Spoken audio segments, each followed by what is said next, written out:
This old car meant a lot to her, didn't it? More than she ever admitted. Sometimes the quietest cars carry the loudest memories. So why bring it back now? Because it's her birthday, and I miss the girl she used to be in this car.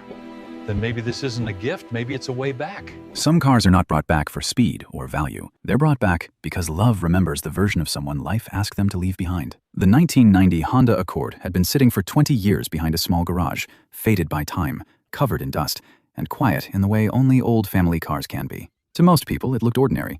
Just an old sedan with worn paint, tired trim, and a story no one would bother asking about. But to the man standing beside it, this Accord was never ordinary. Before anything else, please comment and let me know where you are watching from, because I always want to know how far stories like this can travel. He told me it used to belong to his wife, back when they were young, broke, and still figuring life out together. She loved that car more than anyone ever expected her to. It was the car she drove to her first job, the car she used to visit her mother, the car that carried late-night groceries, cheap birthday cakes, and all the little pieces of a life they were building from nothing. He said she always kept it clean, always knew when something sounded wrong, and somehow made that simple old Accord feel like a part of her, steady, warm, dependable, and never asking for too much. Then the years got heavier, kids came, bills grew, responsibilities multiplied. The Accord was replaced by more practical cars, then parked away with the usual promise people make when they mean well, just for a little while.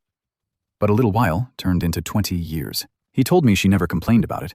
She just moved on, the way women like her often do, quietly, completely, putting everyone else first until whole parts of themselves get left behind without anyone noticing. But he noticed, especially as her birthday got closer this year. He said he kept thinking about the girl she used to be when she drove that Accord with the windows down, singing badly, laughing easily, and believing life still had time to give back whatever it took. So he found the old car again and asked me one question. Do you think I can give her a piece of herself back for her birthday? That was the moment I knew this wasn't really about restoring a Honda. It was about restoring a memory of who she had been before life became duty. So we got to work. Under all the age and neglect, the Accord still had something left in it. Not just an engine, a feeling. And when the day finally came, he brought her outside with her eyes closed and walked her slowly toward the driveway. When she opened them and saw that 1990 Honda Accord sitting there cleaned up, alive again, and waiting for her like it had never stopped belonging to her, she just froze. Then she covered her mouth and started crying. Not because it was expensive, not because it was rare, but because someone she loved had remembered a part of her she thought the world had forgotten. He handed her the keys, smiled and said, "Happy birthday. I thought you deserved to meet her again." And in that moment,